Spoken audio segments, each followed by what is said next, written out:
Now, our next speaker is, when I read his profile, seems very beguiling, if not interesting. And you'll remember me by the end of the day as a man of quotations, but I want to share with you another quotation, which probably epitomizes this next speaker. Be willing to step outside your comfort zone once in a while. Take the risks in your life that seem worth taking. The ride might not be as predictable if you just planted your feet and stayed put, but it will be a heck of a lot more interesting. So with great pleasure, I'm inviting you with this interesting person. He's the CEO of Hotel Integrations, author of the Star Reader's Choice Award winner 2012, a book called Hotel Tales. Now he's equipped with more than 20 years of vast experience within the hotel, travel, and timeshare industries, and he has held key portfolios with local and international hotel chains in Malaysia, Myanmar, Indonesia, and China. I'm very proud to present Mr. Henry Chew, who's going to give a presentation titled The Journey to Service Excellent Mindset, the Hotel Tales. Mr. Henry Chew.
Good afternoon, everyone. It's lunchtime. So, can I go on? Yeah? Thank you very much. Let me give a brief introduction of myself.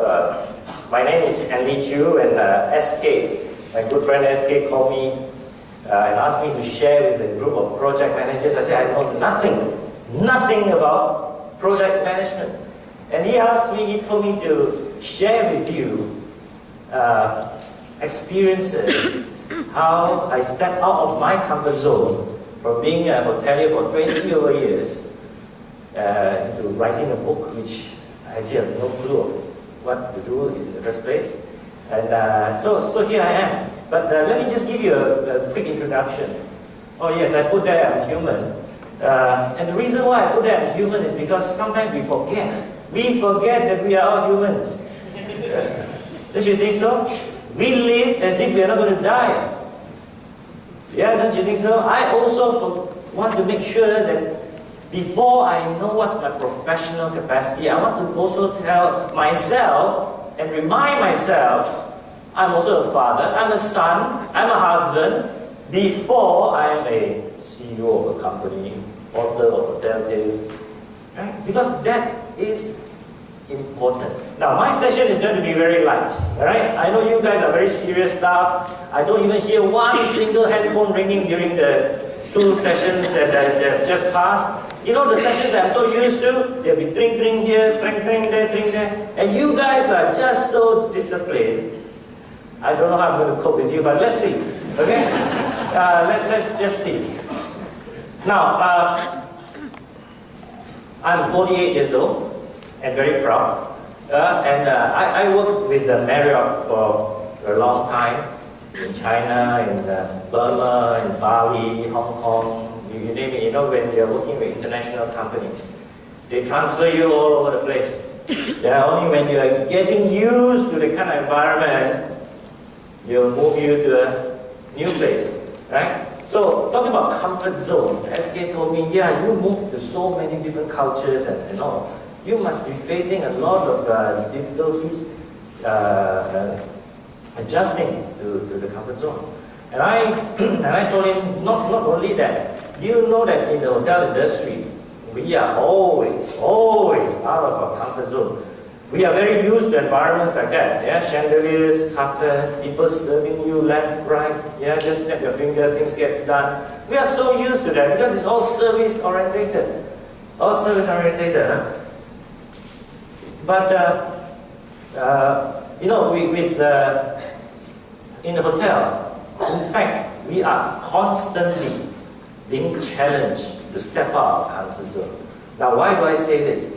In a day-to-day of a hotel, so many things happen, right? It could be a murder case on one day, a suicide attempt on another day. Yeah? You have gangsters, syndicates, cloning credit cards. I'm telling you, these are all real things. Real things. Cloning credit card in one room. Do you know that in a hotel, I've always said, only the walls of the hotels have seen what goes inside that bedroom. Do you agree? Only the walls have seen, no hoteliers have seen. Yeah, so when I wanted to title my book, initially, I wanted to call it Only the Walls Have Seen, but I thought maybe, a lot of imagination will go wild. But it is true. On one day, it could be a honeymoon couple celebrating their first night together, but usually honeymoon couples don't celebrate first night. Or it could be a suicide attempt by a guest the night before. So within that wall, so many things can happen. Now, we've been married for about 8-9 years, and I joined the Sunway Group in year 2000 for 12 years as a CEO for the Sunway Group of hotels, including the Sunway Lagoon here.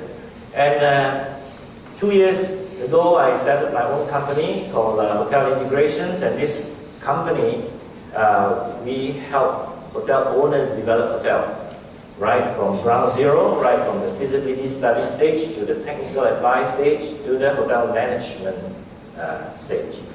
All right. So on my free time, I write, but if any of you attempt to do this, I tell you there's no money in writing. That I will tell you from the start. Okay? Now, the hotel industry is very, very colorful.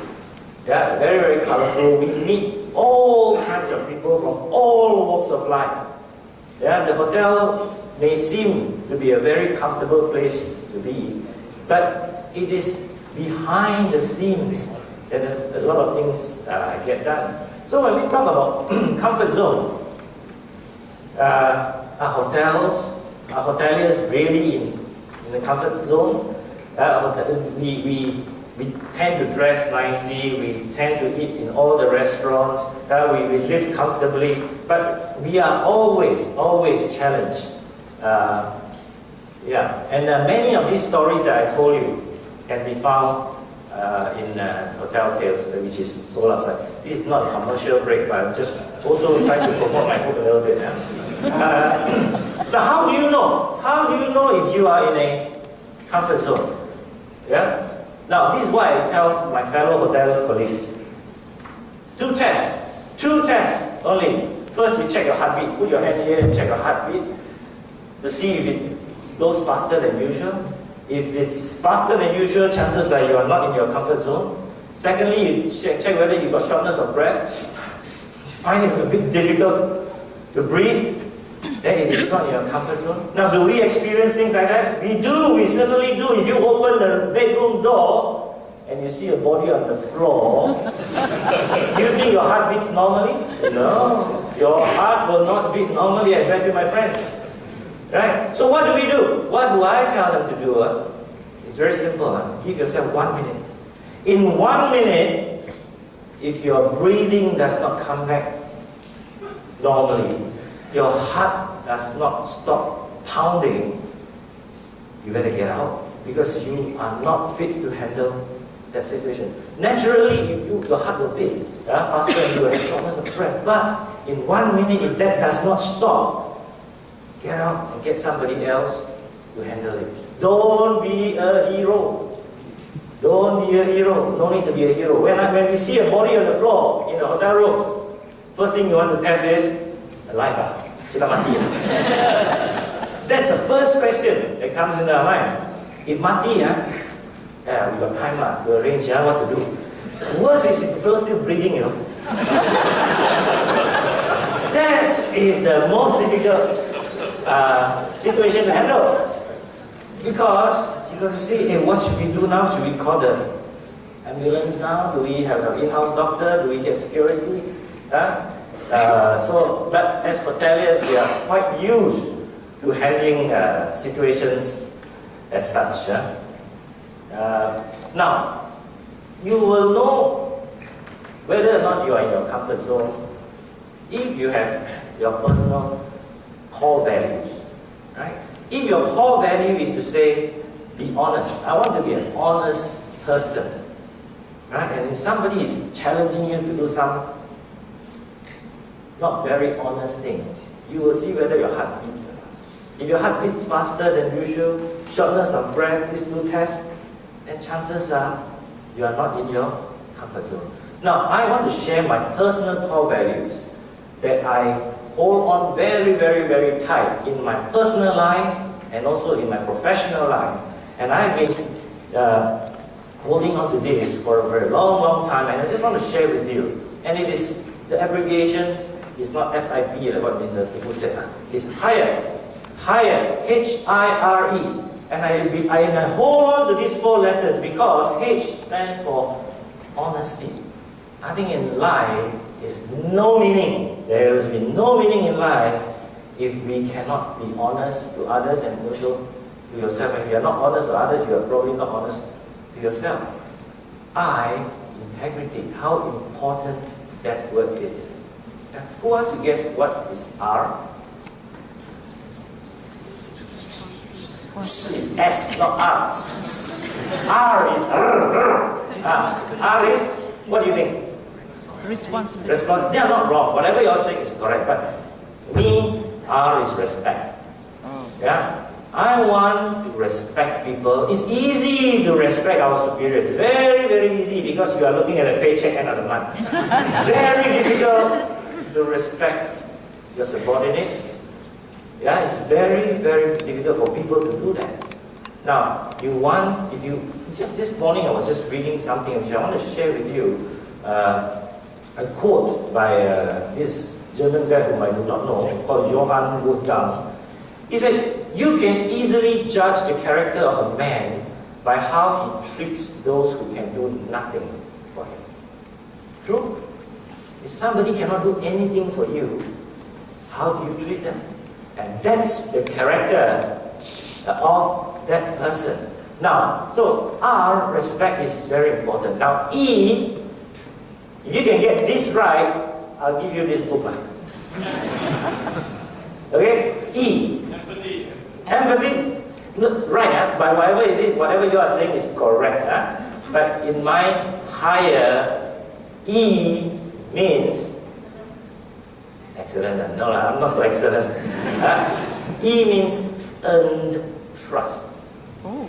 Now, how many times do we hear people say, trust me lah, believe me, sunwa? How many times do we hear people say this? Now, what are these people effectively doing? They are demanding you to trust them, right? They are not earning it from you. Now, people demand to be trusted, demand to be believed. Now, when people say, trust me, believe me, please don't do that.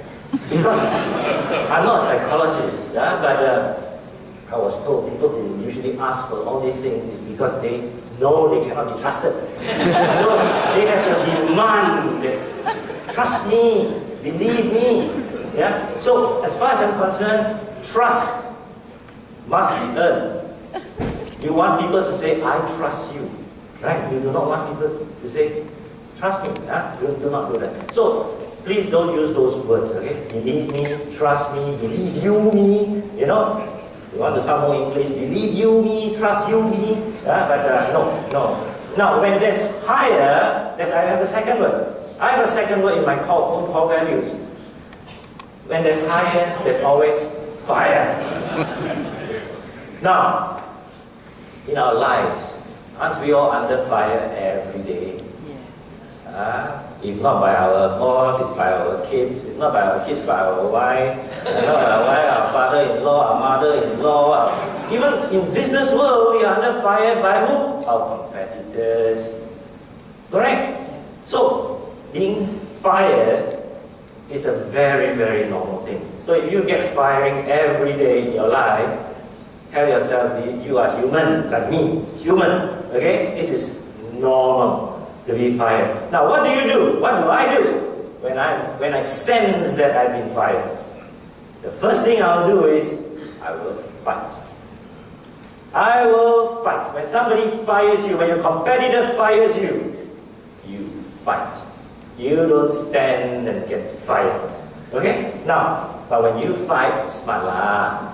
Fight in your comfort zone. Don't fight outside your comfort zone. So who says comfort zone is no good? I think comfort zone is very good, but you've got to stretch. You've got to constantly stretch your comfort zone. Now you fight, but as a team, if your competitor fires you, what do? I is not I. Actually, I stands for one. You got to stand as one. You got to stand as one. You know, I'm sure you have attended so many seminars and all these talks talk about teamwork. Let's work together. Do you know that all these are? You practice it out. Who don't know teamwork is good? You know, I sure know teamwork is good. Right? Everybody, let's work as a team. Your CEO will tell you, team is important. You are part of our team and all that. But do you know what holds a team together? What's a book? Do you know what holds a team together? Respect. Common goal, yeah. Your company, your common goal now? I'm sure you have. I'm sure you have your mission, but your colleagues are still fighting, still politicking. Right? So why can't a common goal hold a team together? What do you think? Don't be so serious. You guys are too serious. No, I don't hear a pin drop. I get scared. My heart is beating now. Now, in my opinion, like I said, in the hotel, I work with so many people, be it staff, be it guests, yeah? In the hotel environment, we meet with so many people. You know what holds a team together is a common enemy. Hey, you laugh. Hey, look, at home, let's not talk about your professional world. At home, if you see two sister-in-laws fighting, it's because they are friendly with another sister-in-law. Do you see that? Do you know that if you and your brother are very close, it's because you do not like another person in the family? Because you have something common. You have something. Now, I know why you laugh, because you can relate to it. It is so true. In a family, we see this. One brother and one sister cannot get along with the other brother, and these two brothers and sisters will be very close. Whenever they meet, they will talk to each other about that bad person. Right? As if they are the good ones. But it is true. Standing as one in our professional life is very important, because if your enemy, your competitor is attacking you, and if you do not stand as one, you do not fight, you will never be able to counter your enemy. Yeah? Now, R. If E was the most important for hire, earn trust to me, R is the most important for fire. And what do you think R is?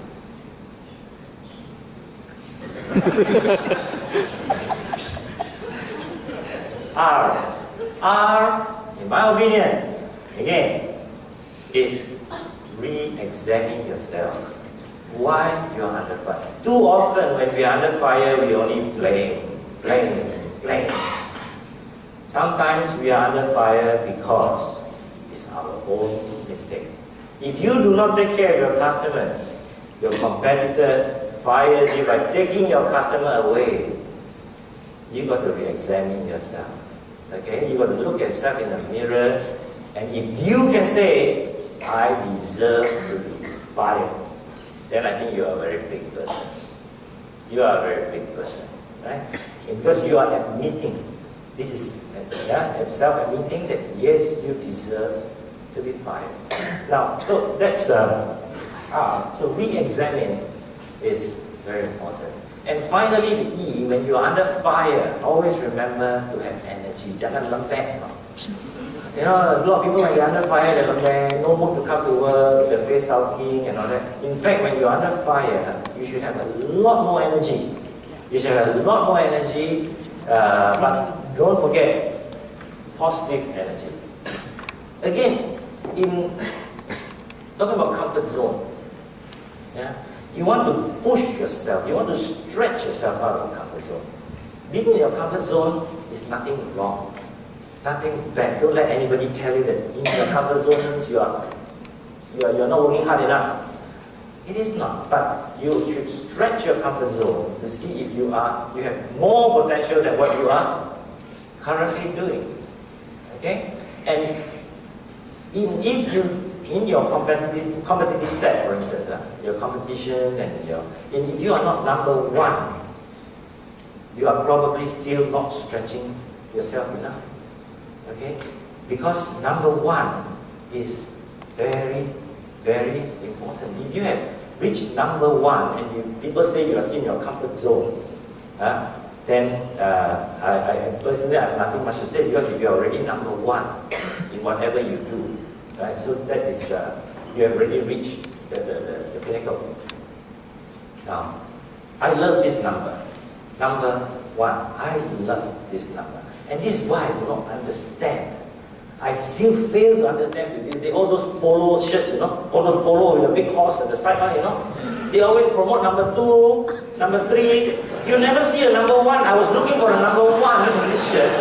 You can never find them, and I wonder why.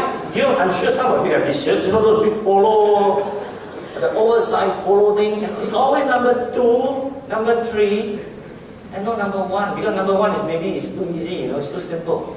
1, you know, it's not outstanding. Now, why is it important to be number 1? I tell you why. Because nobody knows number 2, and nobody cares what is number 2. Correct?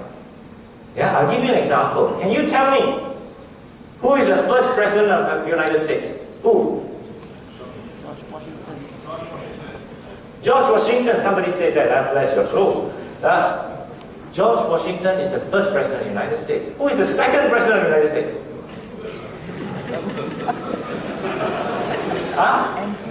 You know what's the answer? I don't know and I don't care. True? Because who cares who's number 2? But you will always remember, hey, it's quite good looking actually, right? The first president of the United States being George Washington. One more. Who is the first man on the moon? Neil Armstrong. All of you know, all of you learned guys know. And who is the second? Buzz Aldrin. Who is the second? Buzz Aldrin. The answer is, I don't know and I don't care. Which is true, and in fact, there's only 3 people on the moon, and we don't even know who's number 2. So number 2 is not important. I give you one more. Who is the recent Olympic gold medalist? For what? Sprinter. Who is the fastest man on earth today? Bolt. Usain Bolt. Bolt. Usain Bolt. Right? And who's number 2? Don't know. I don't know and I don't care. Right? Because it is not important. Now, I'm going to ask you this one. This one you better know. Okay? You better know, and I want a unanimous answer and no time to think. Alright? Who is the second Prime Minister of Malaysia?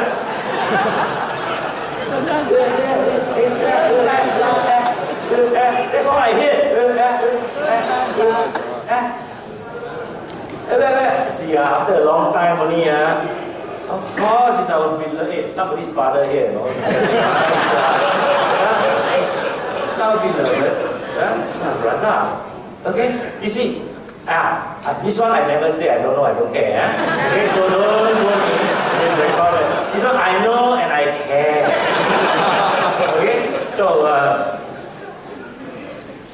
I just want to impress on you. Okay, as we move out of our comfort zone, we really have to be Number one. Because number one matters. Even within hotels, when we compete, we measure how our positioning by our market penetration index, how much into the market each hotel penetrates into. Yeah.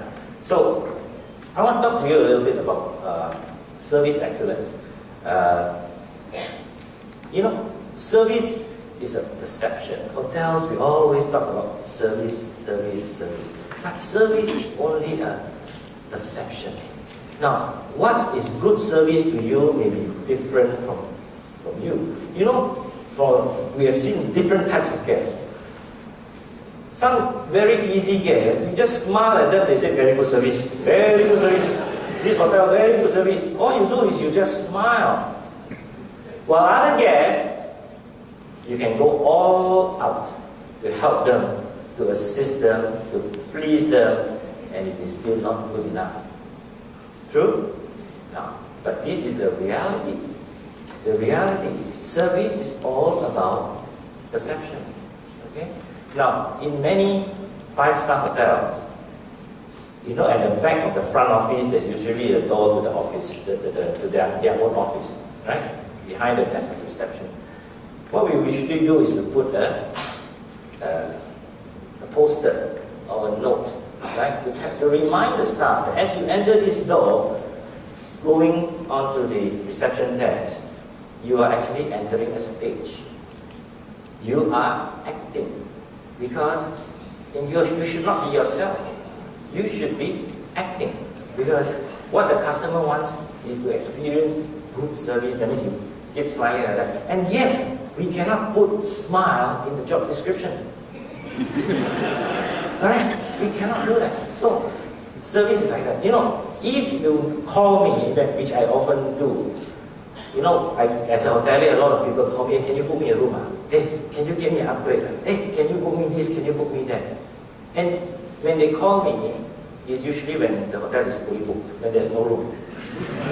Okay? When there's room, they never call me. Yeah? So, when they call me, and knowing that the hotel is really full for that day, there's only two things I say to them, right? The first thing is I'll tell them, oh, sorry lah, Mr. Lim, fully booked lah. That's one way. Yeah? Second way is, hey, Mr. Lim, it's full, but give me 1 hour, let me check, and I'll get back to you. Right? And what do I do in that 1 hour? Nothing. Nothing. Right? And in 1 hour, I say, hey, Mr. Lim, I tried so hard. I cannot find you.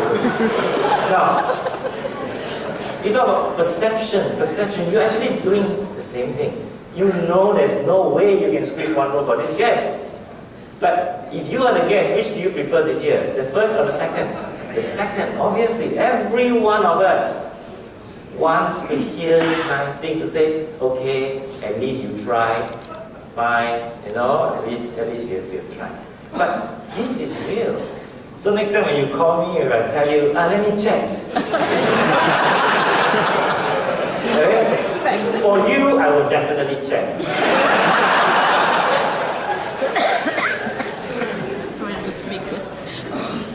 Now, given some time to do some commercial break. Yeah? This commercial break, actually, I just wanted to share all this with you because in the hotel industry, really our experiences is so rich. It's so rich because we meet with so many different types of people. What you see on the outside is not the real hotel. What happens behind those doors, you see? Those doors, that's the nerve of the hotel. So I started in 2010 to start putting down experiences in the book. By the way, these are not all my experiences.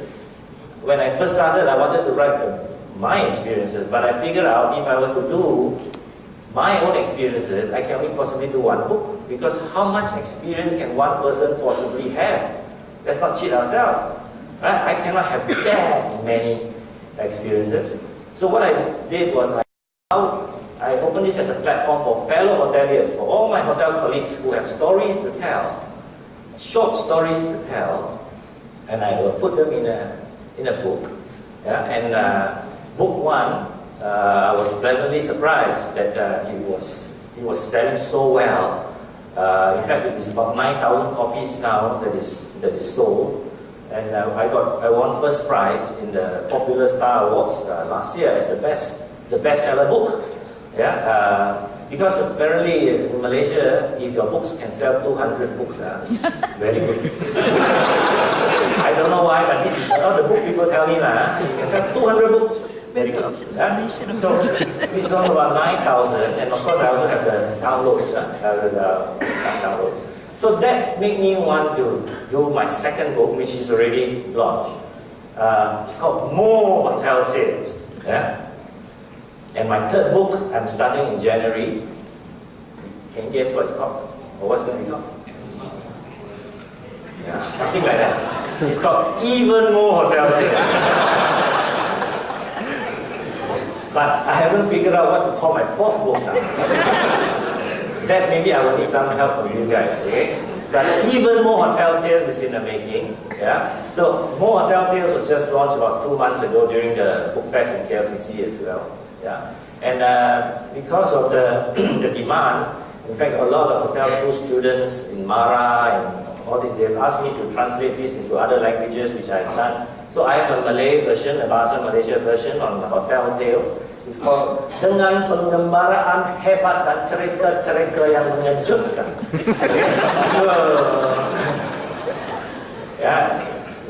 So that's the Chinese version will be completed in December. So by next year, you'll have the Chinese version as well. So that's.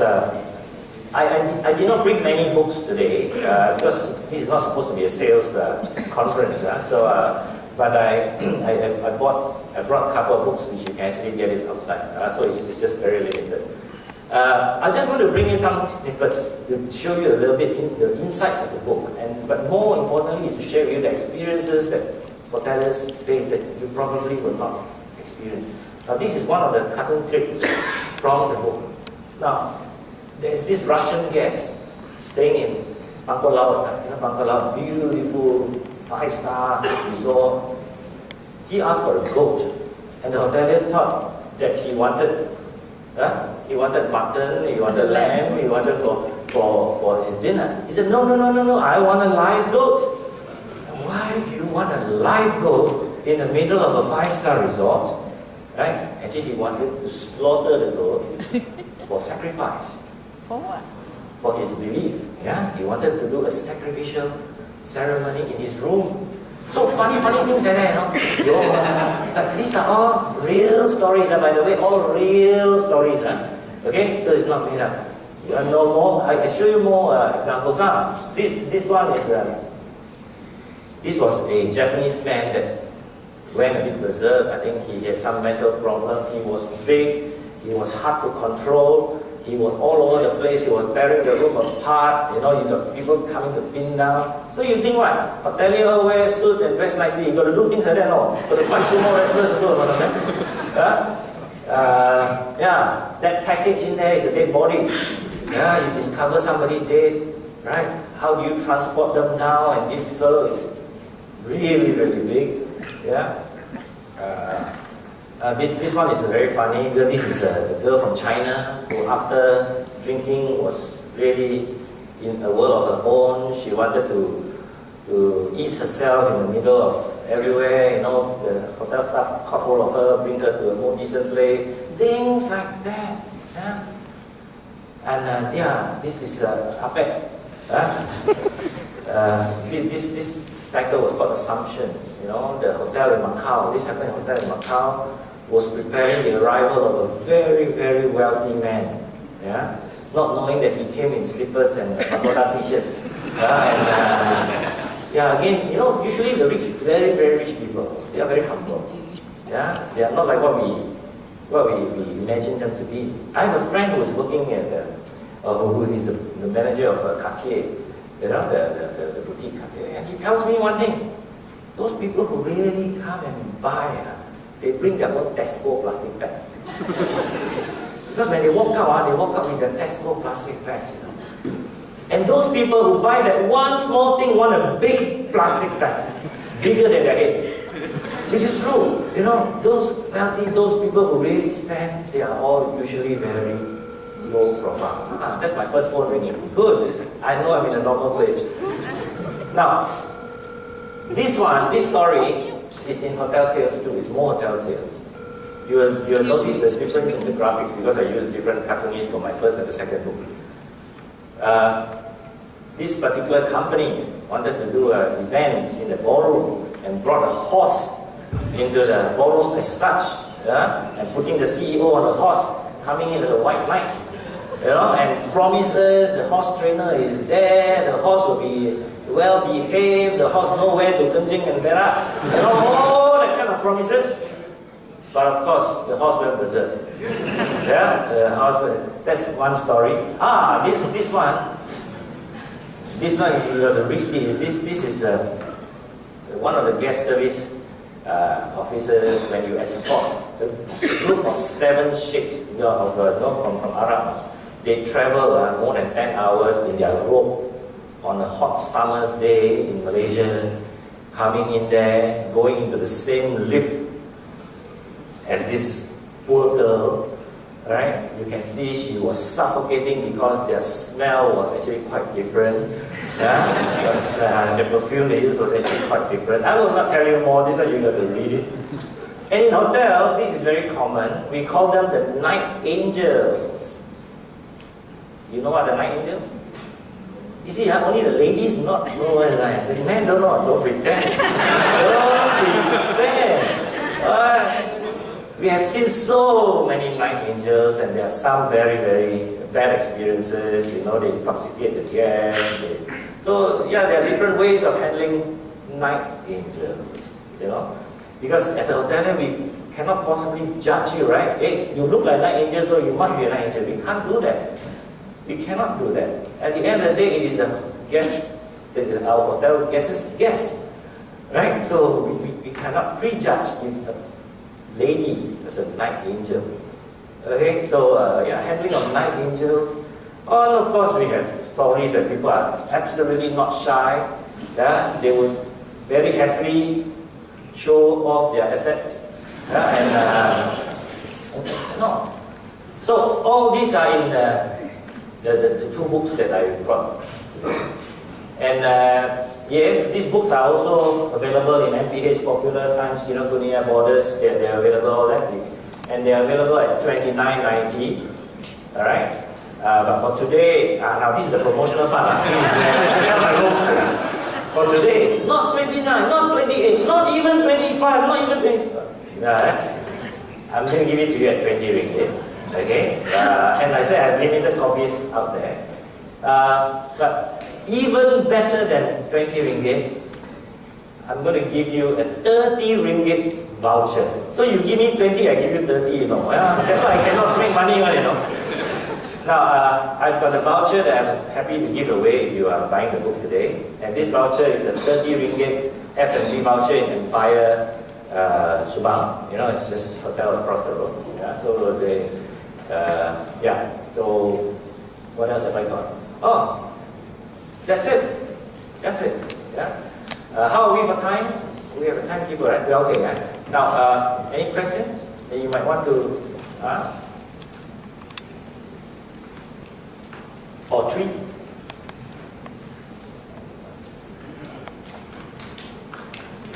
Oh, lunchtime, I know.